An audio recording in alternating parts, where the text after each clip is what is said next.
Welcome back to Point Blank. I am Nikki, And I'm Lauren. and we are two best friends in our 30s, just navigating life, trying to figure it out and find our people. In today's episode, we are going to be talking about probably mostly like anxiety stuff, but really just what we're going to call clapping for shit that no one sees, like clapping for yourself, like celebrating the small wins and how detrimental that is to just pressing on and living life and like taking care of yourself. And I don't know, I think this is actually going to be a very maybe kind of deep and kind of personal episode, just because I have a lot to share specifically like on anxiety and panic disorder and things like that. And I know Lauren has also kind of gone through that with her own kind of story, so I'm excited to dive into this one.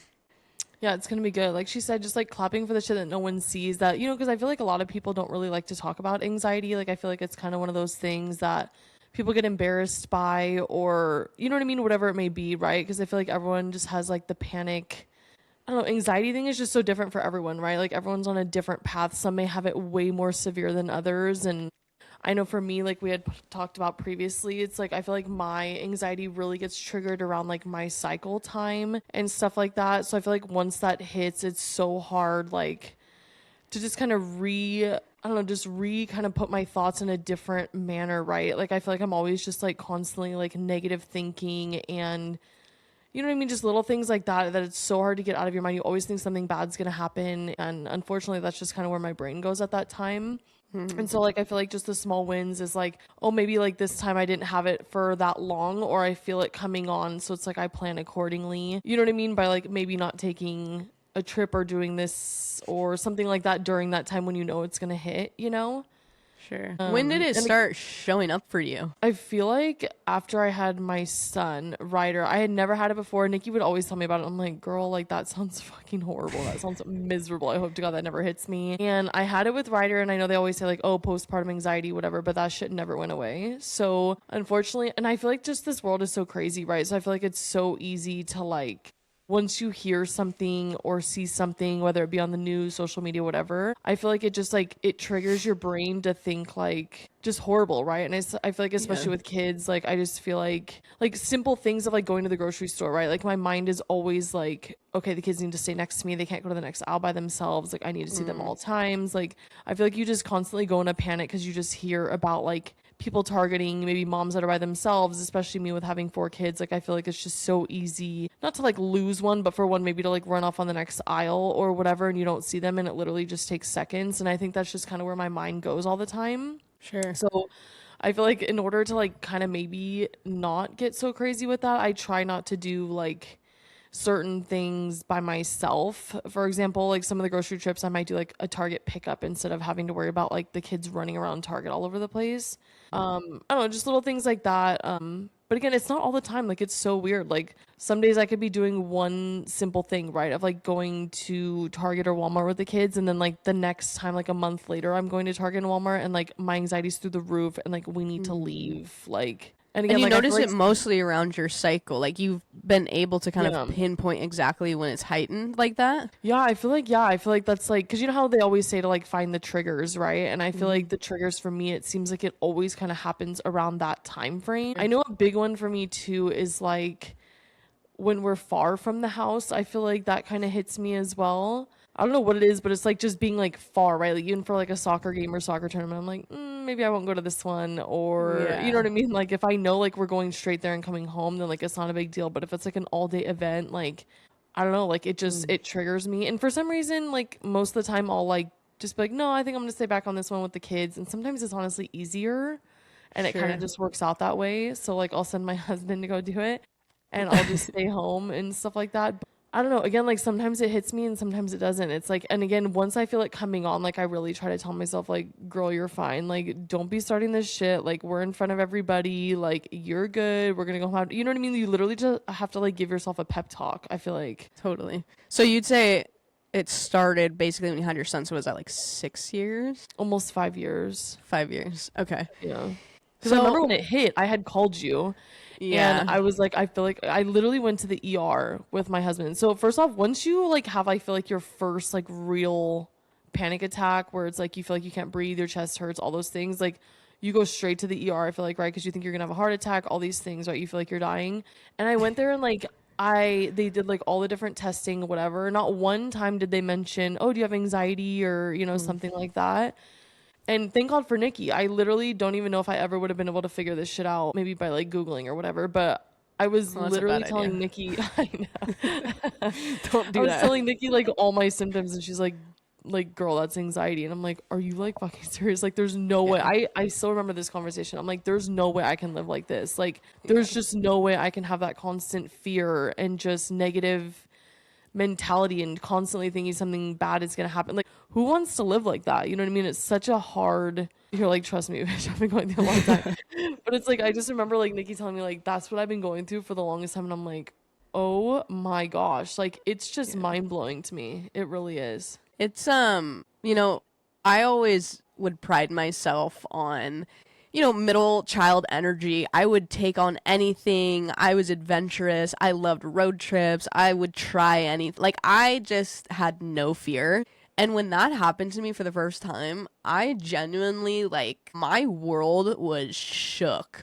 My world So was when did shook it to the happen core. for you? Do you remember? Yeah, I can remember like it was yesterday. So it was my sophomore year. It was the summer of my freshman year going into my sophomore year, and I was driving down at the time. So I went to school in Maine. I went to the University of Maine, and the first like couple weeks of that summer, you know, my roommates, there were 3 other roommates, like all best friends, decided to go down because they lived in Virginia. So we are going to carpool down to their Virginia houses and kind of hang out. They had like a lake house and things like that, and just spend a few weeks of our summer kicking it off there.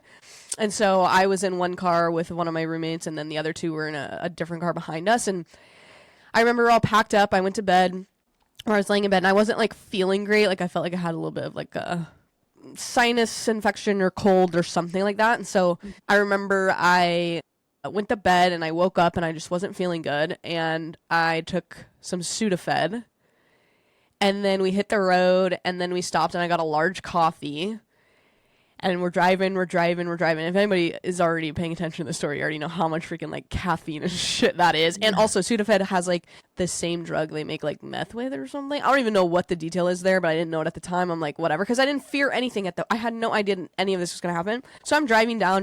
We get to New York. I'm driving. I'm actually the one driving because we were taking turns. So we're in New York. We're about to go over the George Washington Bridge, which is this like double-decker bridge, if I'm remembering correctly. And we are stuck like on the bridge, like right before we turn into the bridge. And I remember getting a tissue and blowing my nose. I remember my ears popped and everything started to spin. And I tell you what, the second everything started to spin, I went into pure panic. I've never felt or experienced panic like that ever in my life. My roommate was talking to me. I was zoned out. Things were spinning. And the first thing out of my mouth was, something's wrong. And if you have anxiety to that degree and you've had panic, you know, as soon as you put that thought into your head, shit runs away from you. So I'm sitting there, I'm like, we gotta, she's like, do you need to switch spots? I'm like, yeah. I thought I was gonna die, dude. I rolled my body over into the front seat. She came over to the driver's side. I'm putting the seat back. I'm reclining. Now, see, my panic attacks are different because a lot of people were talking about, oh, you know, I get like really sweaty or my heart really races and I get a chest pain. Mine was like, my limbs were tingling. Like, you know, when your arm falls asleep real bad and it tingles like so hard, my limbs were tingling of that. I couldn't open my hands. My hands were like this, like I was having a stroke almost. I was ghost white, and I was like, something is wrong. This can't be right. And my initial, like, after that, I was like, okay, God, what are you doing to me? Like, what is going on right now? And I was like, we have to call like the ambulance. I can't do this. Like, we have to get out of here. And I'm on this bridge stuck in traffic. The ambulance gets itself in there, right? They get me out. They get me in the back of the ambulance. I get taken to Mount Sinai, which is like a pretty big hospital in New York. And I'm in the waiting room and I'm getting these just waves of that same feeling. I couldn't even talk to like the person who does the intake stuff. Like, how old are you? Whatever. I'm like, every time I talked, I thought I was going to pass out. And then they sit me in the waiting room and I'm waiting for God knows how long. And of course, as time goes on, the symptoms started to kind of come down, right? But then I'm sitting there and I'm like, what the hell was that? Then I'd get up and I'd walk to the bathroom, like in the waiting room, and then I started to get that feeling again. I'm like, oh my God, what's going on? Freak out. then it dissipates. I go back, I sit down, I yawn, start to get that feeling. I freak out. So as I'm waiting, they run the test, they do the EKG, they take this blood work, they do all this stuff, and they're like, yeah, I think you're just dehydrated. So I get a bag of fluid, I eat half a sandwich, and they send me on my merry way.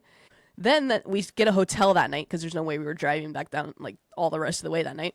So we get a hotel. I'm in the hotel. Every half hour, I'm getting that sensation. It just takes over my body. And I'm like, what the hell is going on? And I'm just, every time you feed it like that, it's a monster, right? You feed it, it gets bigger. You feed it, it gets bigger. So I'm having that happen to me all night. I'm in the car. I have to drive down to Virginia. It's happening again. I'm crying. I'm freaking out. I'm like, the only thing I could think about every second, every day was not wanting to feel that feeling again. And then what would happen? I'd feel the feeling again. No. So that happened, and I just went into this. I mean, I have never experienced anything like that in my life. And then I went home for summer. I went to the doctor, like, oh, you have a really bad sinus infection. And then everyone around me is like, see, you just had like equilibrium problems and you were just sick. Like, you're going to be fine, whatever. I'm at home. I'm starting to feel better. And it kind of went away. Never really had the problem again. Went back to school, was fine. My junior year, dude, I'm so crazy. I'm laying in bed. I'm watching Netflix, right? I feel sick. I'm like, oh, I don't feel good. I pull out the Sinofed or Sudafed. And I'm staring at I remember staring at the box. I'm like, last time I took this, remember what happened? I was like, I don't know if I should take it. So I put the Sudafed down. I grab, what is it, like, not Miralax, Mucinex? Miralax is for poop. No, I grab Mucinex. And I'm like, okay, I'll take this one. I take that, put the thing down. I go back to my bedroom. I'm laying in my bed. I'm watching thing. My roommate is like right there. And I go, I feel like I did in New York. Bro, as soon as I said that, whoosh, the whole thing happened again. The tingle, I can't open my arms. I can't speak. I'm ghost white. We had to call some of the other softball girls from the other apartment to come help me, walk me to the car. They drove me to the emergency room. Same thing. Sat there, waited, got seen, took tests. Nothing's wrong. Dude, it was the most unreal thing because then you just worry about it. So then after that point, my health anxiety's through the roof. That's where it started for me. I got a little stuffy nose. I thought I was going to get meningitis. I was going to urgent care probably 2 times a week. I would take myself out there. I was sick. I thought it was something else. This led to something else. I was so scared of like health stuff. That's how it all started for me. And I lost like 50 pounds my senior year. And people are like, how'd you do it? Oh my God, you look great. I'm like, I'm scared. Like, this is not healthy. Like, I literally would think about eating like a chicken nugget. And then in that moment, would think that my arteries and my shit was getting clogged and I was gonna have a heart attack and I'd have a panic attack. So I stayed away from that. I didn't eat sugar. I didn't do this. I literally ate like cauliflower with tomato sauce as pasta. I was like so dialed in and scared, right? And then I like go home and then it gets a little bit better. And then I like COVID hit. We'll see you later. Okay. That's when I started like not being able to leave my house. I couldn't do anything. I couldn't be alone for more than 10 seconds. I had to sleep with the TV on, the light on, some YouTube video on, all this stimulus. And it was so insane, dude. Truly so insane. Couldn't leave my house. I didn't drive at night for years. Like, when I tell you I was like at the bottom of the bottom, like 3-4 years ago, I'm really not even lying. I couldn't function. I couldn't, like, people had to comb my hair. I had to like be forced to take a shower because I just couldn't. I was scared to be in the shower and feel like that and pass out and hit my head. Like, it was insane. It was insane. Truly insane. And it's like, literally, like, the only people who know I went through that is my therapist, because I've been in therapy since 2011, 2012. So what is that? 16 years now I've been in therapy. I've been in therapy, so my therapist over the years and a handful of people, like maybe like 3 people, and then my family. But it's like no one else knows. It's like nobody has any idea. And if you've experienced that level of panic and anxiety, my God, dude, it's like you feel like you are fighting for your life every single day. It is. When COVID did a number, I feel like, and speaking of COVID, that was the same time I had my son. I had my son in 2020 when COVID hit. So I feel like between having him with just like the hormone imbalance and all that things, like all the things, right, with just having a child, and then combined with COVID, I feel like that's just like what literally killed me. And like you said, like once you experience, but it's funny, right? Like for me, my experience was a little different, right? Like I had the chest pain. I felt like I couldn't breathe. I like got like a huge rush of just like heat. You know what I mean? Like I was like turning kind of pale. You know, I didn't get like the tingling or any of that stuff, but like the scariest part for me was like just your chest getting tight like that and like not being able to breathe. And it had happened to me a couple times. And then I was like, ever since then it hasn't, knock on wood. And I've gotten like mild forms of like where it feels like my heart is going to jump out of my chest. Like that's the kind of sign that I get now. And like my heart rate is like through the roof and just like little things like that. But like I don't get it, knock on wood, like as bad as I used to, where it was like the chest pains and like where I felt like I was gonna die. And it's like now I feel like, because you know the symptoms now, right? So now you like, you're like, oh shit, here it comes. You know what I mean? So like you feel it. And I feel like another big trigger for me too is energy drinks. Like there's something about the caffeine in it that literally rocks my world. And my husband jokes with me now and he's like, oh, do you want an energy drink? I'm like, yeah, you can F off, please, because he thinks it's funny. But yeah, it's something about like what's in the energy drinks. That's why I also don't like the taste of coffee, but like anything with like any of that kind of stuff, I'm just like, I stay so far away from it. And I feel like sugar enhances it as well. Like it just makes me feel like off, you know what I mean? There's just like something in it that it's just, but again, like those little things, like I try to avoid food with sugar, but like I love sweets, so that kind of sucks. So you know what I mean? Just like things like that. It's like, you know, that's going to trigger it. So it's like you try to avoid that, or it's like if you do go through it, you know what I mean? You're just like, okay, like here it comes, like just let it ride its course, like you'll be good. Or finding something to distract you. I heard that actually sour candy helps. I've heard That's that. what I've heard. I've never like actually had to physically do it yet, but I'm like, maybe I should just keep something like sour or whatever, because like it distracts your brain, you know? And I know they say to do like the breathing exercises, but like that shit don't work for me. No, Especially here's my because take. at the time I'm just like, bitch, there's no way. Like, you know That's what I'm saying. I remember talking to multiple therapists. Like, okay, let's try this. What about this breathing? Or put this like ice pack on your neck, which I will say, like anytime I'm starting to get hot or I'm feeling a little bit overwhelmed, like putting a washcloth around my neck or on my face is always a help. But like the breathing stuff or have the candy, I literally remember in therapy, I'm like, if you think for 1 second when I'm about to like, when I'm freaking out and I can't open my hands, you think I'm about to go, I'm not doing it. I can't do it. Like, there's no way in hell when I'm at that point that I can do that. Like, at that point, I have to let it run its course. And dude, I got the shakes. Like, I would get the shakes so bad after an anxiety attack. As soon as it passed, I would shake like I had a freaking fever. Like, and you're exhausted just after. shaking like crazy. And then I'm like knocked out. Yeah, you're exhausted. It feels like you like literally got ran over by a truck and you need to sleep for a while. Knocked. And this, like, I was going through all of this in college too, so it's like I had sports, right? Like I was playing softball and we had lift and we had conditioning and we had testing and we had like practices and all this stuff. And I remember after my big first event when I went to the hospital and like I was like going through it like every day multiple times, we had like our conditioning test like literally the next day when I was out of the hospital. And I did like 3 things and I just took myself out. And I just was like, I literally can't. My coach called me into her office and she's like, what the hell was that? Have you even done anything over the summer? Like, you're the only one who hasn't. And I was like, I was in the hospital yesterday. She's like, well, I didn't know that, blah, blah, blah. Like going on about it. And I'm just sitting there like, you have no idea. Like, you have no idea the shit that is rocking me right now. And that was the very beginning of it. That wasn't even the worst of it, because the worst of it for me was definitely about like 4 or 5 years ago for a 2-year period. That was the worst it's ever been for me. But you know what's so weird about it too is it had evolved. And to your point earlier about avoiding things, that's what it does.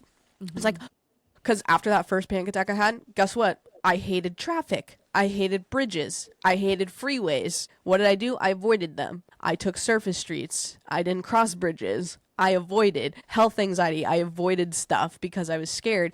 I gave up coffee, gave up Diet Coke, thought the caffeine was bad. I'm a coffee addict, okay? That's who I am through and through. And so it's like giving that up. I didn't want to, but I feared it so much. I did it. Like, it was so unhealthy, the stuff that I was doing. And then like to get to a point where it's like, you make some progress and then it comes back full throttle and it knocks you off is so mentally freaking draining, dude. And it's like, it's truly digging yourself out of the hole again and again and again, and having that kind of resilience to continue on. And I remember like talking to people and, you know, some people like, oh my God, I had really bad anxiety and I didn't drive the freeways for a few years and now I'm doing it. You're going to be fine. And I remember listening to them like, there's no way, dude. Like, I can't even think about, like, I truly can't even think about that right now. Like, and you're like crazy for about telling that. It's gonna put me into it. No, truly.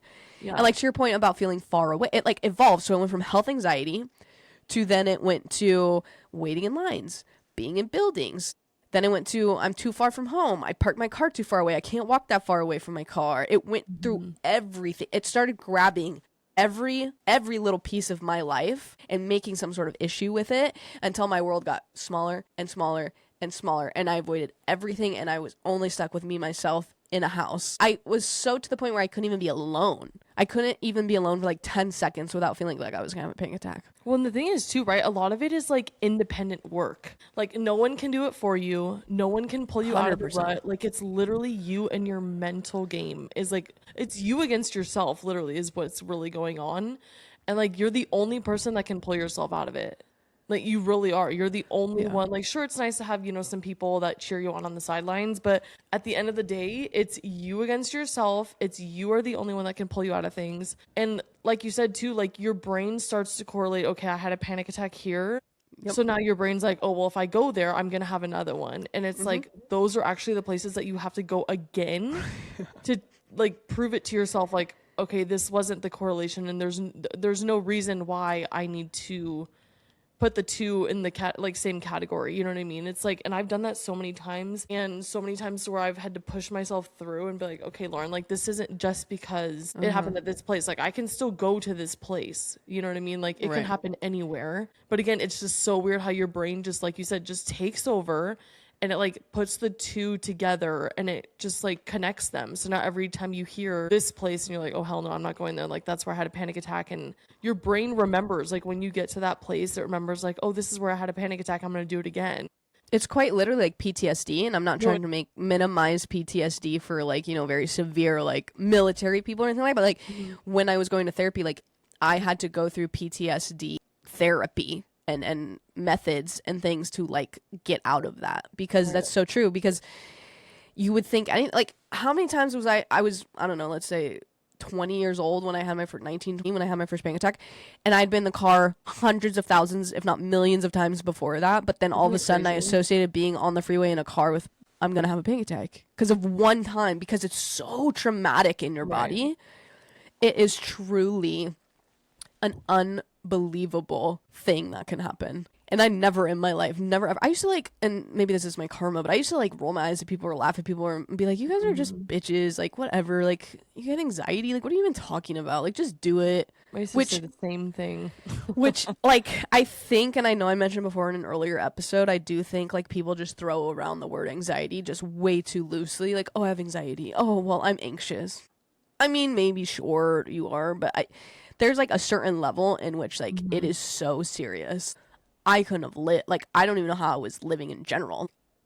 It was just an unbelievable experience, and like to continue through it, like I still deal with it to this day, not nearly like I was clearly, but like there are still things that I avoid to this day that I haven't tackled yet, that I still have to tackle, like elevators, like waiting in really long lines, like flying, like parking far away and walking really far somewhere.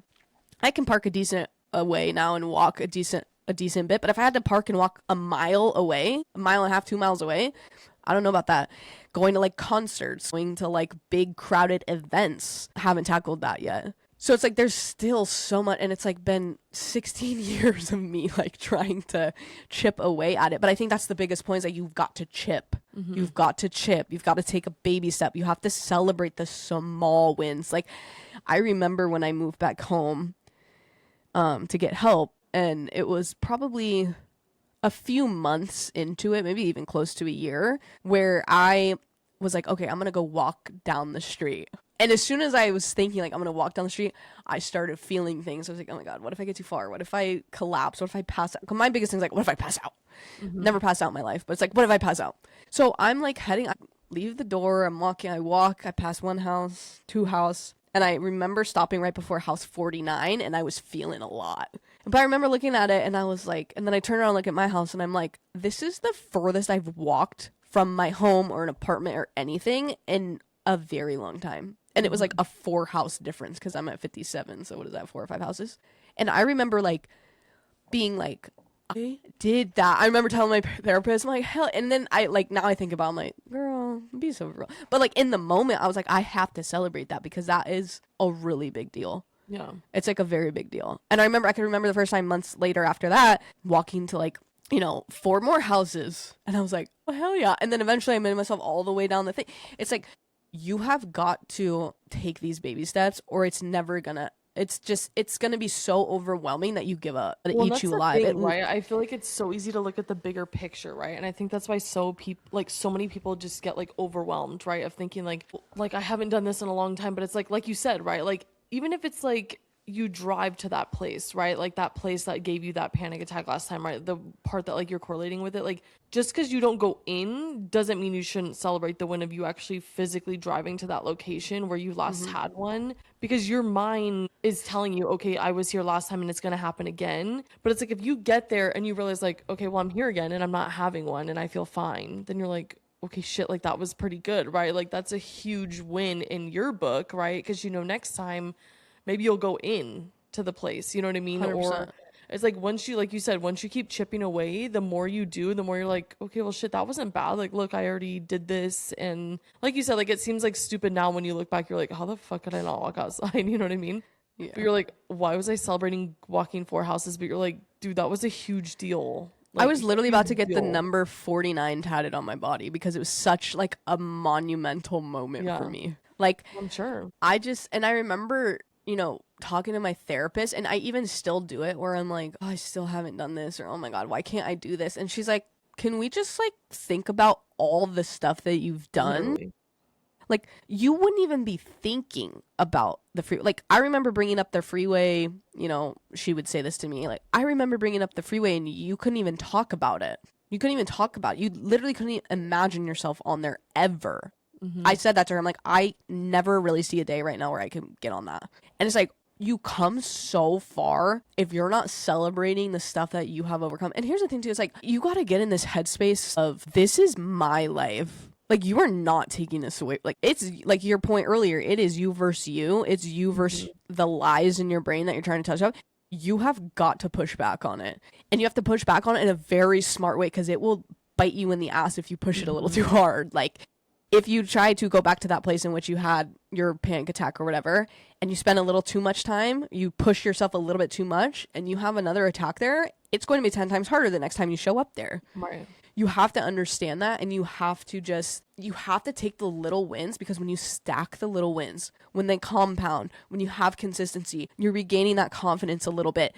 Maybe you do it 10, 15 times. The 20th time you show up, all of a sudden you're anxious again, but you've built it, you've stacked it, you have that confidence now to like be like, oh yeah, I feel a little weird, but I know I'll be fine. Right. Boom. As soon as you can say that about yourself, the feelings are gonna push themselves down. It's not gonna, unlike me early on when I said I feel like this, or oh, I feel like I did in New York, or what is going on, or we have a problem, or I'm not okay. You feed the monster. Right. If you can push back on the feeling and you can be like, yeah, okay, well, I'm a little off, but it'll go away. It always goes away. Right. Like that was something early on when I started really pushing and like trying to think about what to do. Like my thing was, if I have a panic attack, if I have an anxiety attack, I know it goes away. So if I could just lay there and let it run its course, and I can shake and do my thing, and after an hour I know it's over, let it run its course. You know what I mean? It's like fighting it and pretending it's not there and pushing harder is never going to work. Right. It's never going to work. It only makes it worse. And you have to know that. And it's so scary. Like early on, all you want to do is fight it and push it and take your life back all at once. And I'm telling you right now, you have to baby step. My therapist for literally like 2 weeks, my one thing I had to do was walk outside the house with my car keys, unlock the car, go back in the house. I had to do that for a couple weeks. Then the next step, unlock the car, open the door. Did that for like a week. After that, I opened the door and I sat in the seat and I got out and I went back inside. Week after week, time after time. And then eventually it's working out. And it's like, it would be so easy to be like, oh my God, I only did that. Or, oh, I'm not as far as I want to be. Or, oh, how can I not be? This is so embarrassing. Blah, blah, blah, blah, blah, blah, blah, blah, blah. Right. Who gives a damn, dude? You got to do what you got to do to take your life back. And you have to do it in a very smart way, And it's like the people around you, they're either going to get it or they're not. I mean, to your point earlier, it's like you have to do the work yourself. But it is very nice when people understand. And they're not ones to like push you or make you feel weird about it. I mean, they can't obviously heal it for you or whatever. But if you're in a place where you're like, I just don't think I'm ready to take that on, they're like, no big deal. And they don't make you feel like a burden or they make you feel like a problem. Or you cannot have that in your corner when you're trying to push through this and overcome this stuff. Like you cannot. I had people tell me no one's gonna want to be around you. You're not gonna have any friends. You're never gonna have a relationship. I'm like, this is not helpful. Well, I that just cannot be having triggers that a in my whole ear. other domino effect. You know what I mean? Like, Yeah. and like you said, like if you don't have people in your corner that understand it, it's like you're like scared to make plans because then you're like, okay, well, what if I back out last second? Like you don't want them to like judge you, or because then that's a whole nother snowball effect. You know what I mean? That's gonna happen. Yep. And it's like you have to have people in your corner that understand it and are willing to understand that, like, okay, these plans may not go through because I may be going through it when it actually comes up. You know what I mean? Totally. And it's like, again, like you said, like you're your own worst enemy. So if you don't get outside of your comfort zone, right? And your comfort zone changes all the time, right? Especially with anxiety. Like some days you could be totally like living like you could conquer the world, and then the next day you're like cowered down, like what the hell is going on? You know what I mean? Like, Yeah. so like you said, it's just the simple little wins. It's all about having the right people in your corner that understand. Because I feel like if you know that your friends or family, whoever you have in your corner, right, if they understand what you're going through, then I feel like it's so much easier to like for example, right, like if we go get ice cream and I'm like, girl, like it's about to hit me, like I can feel it, like you would understand, you know what I mean? And it's like I wouldn't feel like, oh my god, like this is so embarrassing, like oh my god, she's judging me. It's like, no, she gets it, like she could actually help me get through this. And it's like it's so much easier to be around people like that versus like people who have no idea and they like just look at you like you're a freaking crazy person, you know? Like Yeah. it's I mean, so hard. it's so weird too, because like as you start to, like, I can remember I had one when I went into Target and I went over to the pharmacy to pick up my medication, and the bitch was just taking way too long to ring up my drugs. And I'm sitting there, and she could visibly see me. She's like, "Are you okay?" I'm like shaking. I'm getting pale. I'm hot.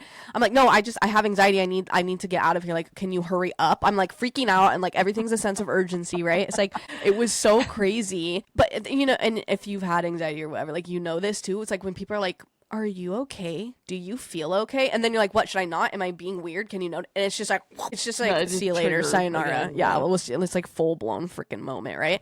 So I remember having that, and I'm like,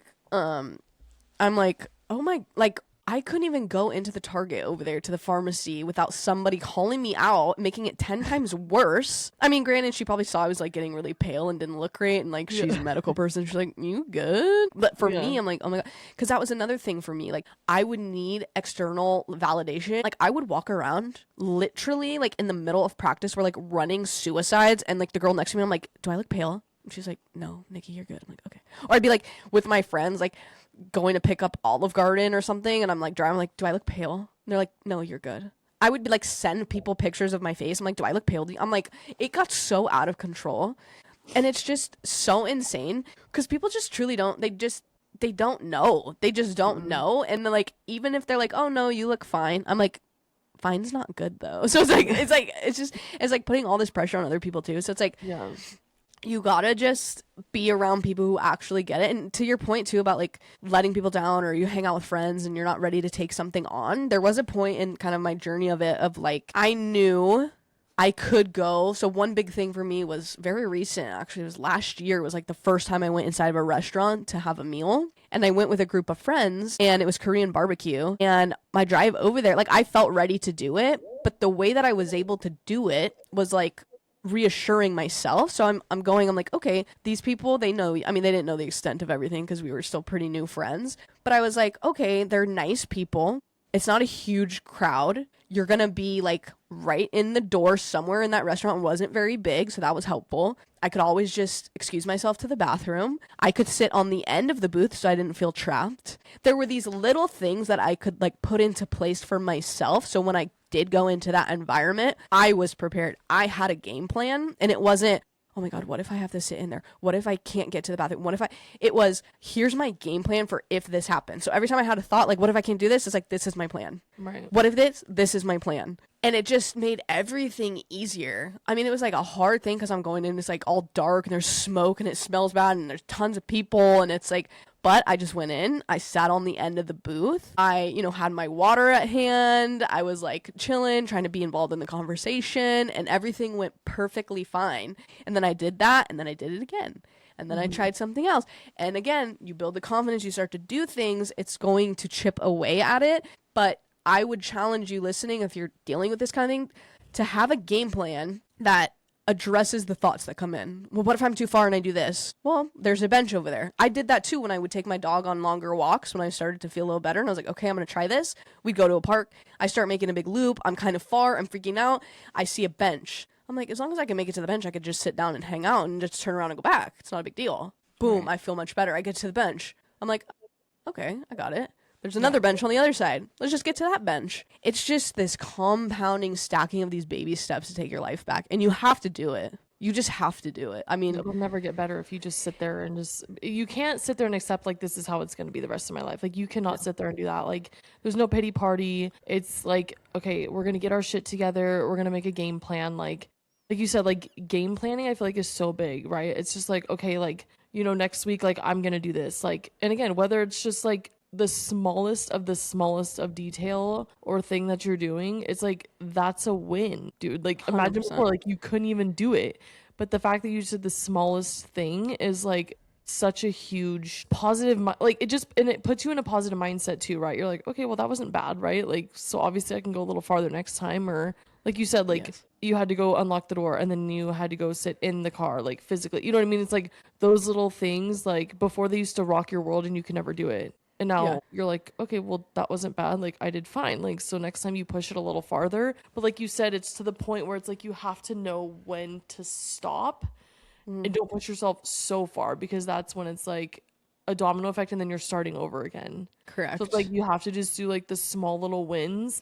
And like you said too, like enclosed places for me, for some reason, like it like triggers something for me. Like, it's so weird. Like, it's, I don't know. There's just something. I still hate it. Like, I hate being in buildings with a lot of people. I'm like, this is not for me. Like, I hate it. I can't stand it.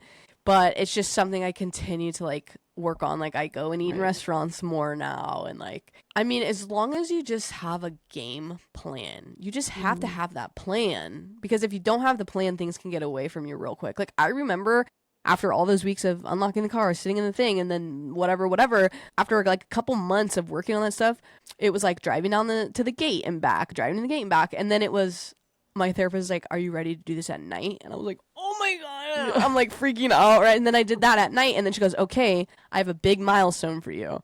I said, oh God, here we go, you know? Yeah.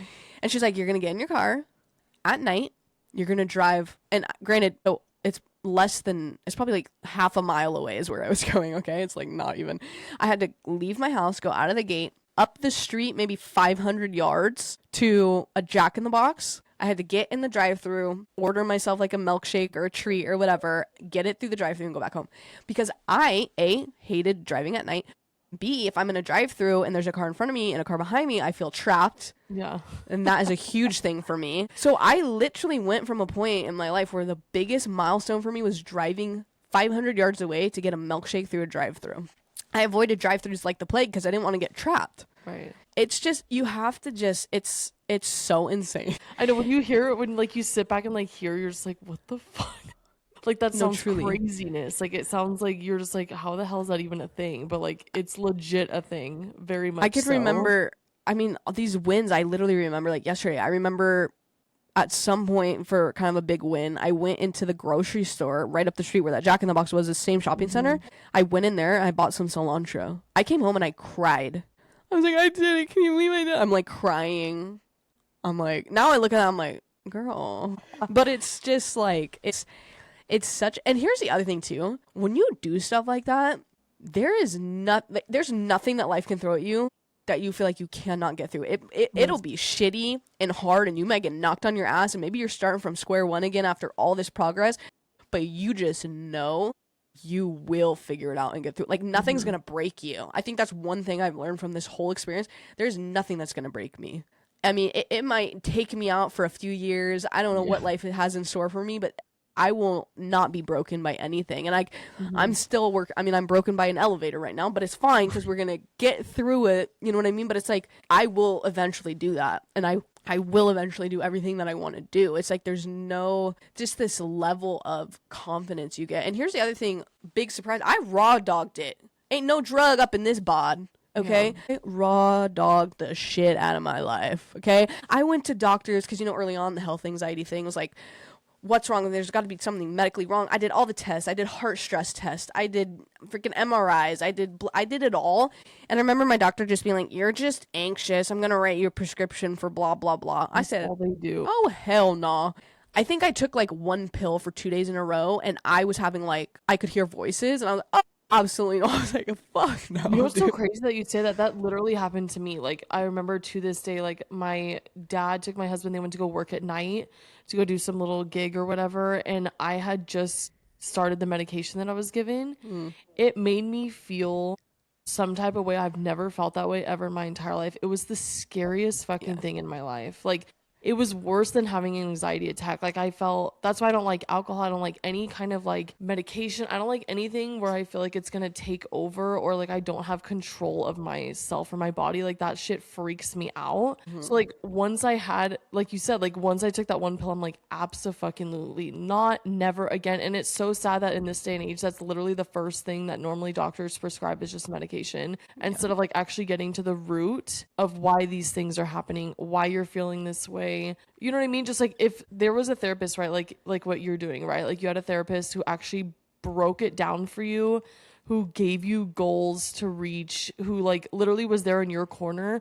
I feel like if everyone kind of had someone like that they could go to, and that you didn't feel judged, or you know what I mean? Like just gave you small little wins to like get to, I feel like this world would just be so different. But instead, like the first thing you do is prescribe medication. And again, like no shame to you if you do, like it doesn't work for everybody, and sometimes it works for some people, you know? So it's like if you've taken all those steps and you've done what you need to do, or if you feel like it works for you just to take the medication, like by all means do it.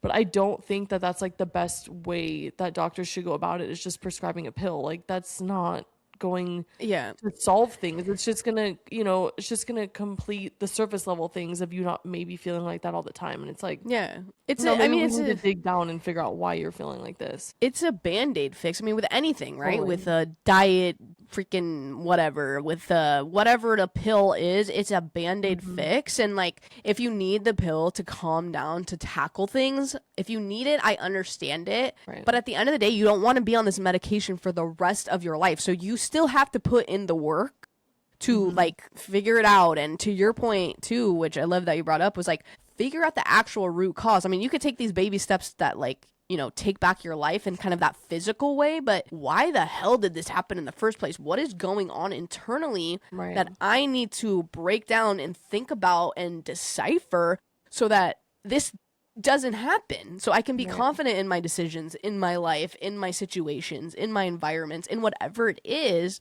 that this no longer comes in as hot and heavy as it does. If you don't do the mental work to unpack all of that and figure out what the heck it is, because here's the thing, like when I had my first panic attack on the bridge in New York, I wasn't thinking there was some deeper meaning. I didn't think like some issues were boiling up for so long that like it just decided to pop off after I had a coffee and a Sudafed on a bridge. Like I was so like this, I didn't buy into that. I'm like, this was so random. But then the longer I was in therapy, the longer I really thought about things and reflected on my life, and I'm like, holy shit. Like it all Like makes they're sense. actually like actually wait, like it can only take so much for so long. And that was just, you know, that was a perfect environment and situation that when I said those words and all of that happened, it came out. My body leaked essentially in a way, right? Like, and it just continued to have these bursts of shaking it out is what I kind of like call it now. It's like, you have to figure out psychologically what is going on. Because it's really easy to be like, oh, I have anxiety, I don't like to public speak. Well, why? I mean, I don't like to public speak either. I'd probably like rather jump off of a roof than get in front of like a crowd of like 1,000 people or 500 people and talk to them. But there's got to be something else. It's like, oh, well, I don't have the confidence, or I'm not educated, or I am imposter. Like there's something deeper. There's almost always something deeper when it comes to like really severe things like this that you have to work through and figure out. As part of the healing. I mean, that's the biggest part. Yeah, it's like the part of the whole healing process, right? And it's like you want to be able to find, like you said, right? Like your therapist is like, okay, let's make a game plan. You know what I mean? So it's like you distinguish that game plan, and that's something that helps you get through it, right? So it's like next time you're in the thick of it, you're like, okay, remember, like this works. Like let's just figure out a game plan. Like, you know what I mean? Like if you don't have a game plan, if you don't have something like at the end of the day to kind of like push you through it or get through it. Like you're never going to get through it, and you're never going to make those small wins. And it's like you said, like you're just putting a band-aid on it for now, and eventually it's going to boil over and the band-aid's going to rip off, and then you're going to be screwed again. So it's like, instead of putting a band-aid, let's like figure it out. Let's dive deep. And don't get me wrong, it's the hardest shit ever. And you can totally, you can like did it for a little bit, and honestly it rocked me in ways I've never been rocked before. And it's just, it mentally is so exhausting. It's gonna be the most exhausting ride you've ever been on, but like look, like you're definitely a testament of it. Like look how much you've accomplished, like look how much you've gone through, and like you can say I made it out on the other side, and like you can say like all the things you've accomplished that like before you would never in a million years think you could do. Literally couldn't even think about it. And the thing too, it's not gone forever. Right, I know, and I think that's like another thing that has helped with the healing process is I've come up with this like thought process of it's not going to go away. If I, again, trying to fight it, push it out, have it non-existent, is just not going to happen. That's not real life. That's just not how it works. There is a chance that whole thing happens to me again at some point in my life, given whatever life throws at me and how I react. Like, you know, like there's no guarantee of it being gone. And I think I've accepted that. There's like an acceptance factor of like, okay, this is something I may just have to live with, but I am so much more well equipped now in understanding myself and understanding how to handle it and understanding the recovery process and understand that it's not that scary anymore. Right. Which I think in turn helps it maybe not showing up into a degree in which it was last time, because I'm not afraid of it anymore. Right, exactly. Like even to this point now, it's like I had like maybe 2 days in the last like year where I'm like, oh my God. And I started getting kind of tingly and stuff. I was like at a co-working place. I'm like, oh my God, I'm hot and tingly. And I was like, I went to the bathroom. I remember looking at myself in the mirror. I put a washcloth on my neck and I said, my food should be here a little. I think that's going to help me. I just walked back to the table, ate my food, and I felt better. Because I wasn't afraid of, oh my God, this is coming back. It's happening again. My life is going to be horrible. I'm starting from square. Like, I was like, okay, this is the most it's been in a very long time. Let me have some water, put a little water on my neck, eat some food. We'll recalibrate after that. We'll like reevaluate what's going on. Right. And it got much, much better. I think it's just understanding to like, shit, it's not going away forever. It's going to be a continuous thing, but you have got to clap for yourself. You've got to celebrate. You've got to have a game plan. You've got to just realize that no matter what comes of it, you're going to be able to handle it. Exactly. And it's going to suck. I'm not saying it's going to be easy. Like if that shit happened to me again, oh my God, dude, God bless, Jesus take the wheel. But like, I'm better equipped now than I was when it first happened on that bridge, you know? Right. So I don't know. If you're listening to this, we just need to know your small wins. Like, what did you do this week? What happened? How'd you overcome it? What was a small win for you? Let us know over on the gram under one of our posts. It don't matter. Just tell us, because we're in there monitoring it all the time. You could DM us too if you want, but it's pointblank.nl. So go over there and let us know. We're here for you guys. If you have questions on anything, like shoot that out too, because we'd love to just give our advice. I mean, it's not like I don't have all the answers. It's not educational. I'm not like science backed or anything, but I'm just a girl who's been through it, you know? Yeah. So we're here to help. Let us know how we can help you. And we will catch you guys in the next ep. Bye, y'all. Bye, guys.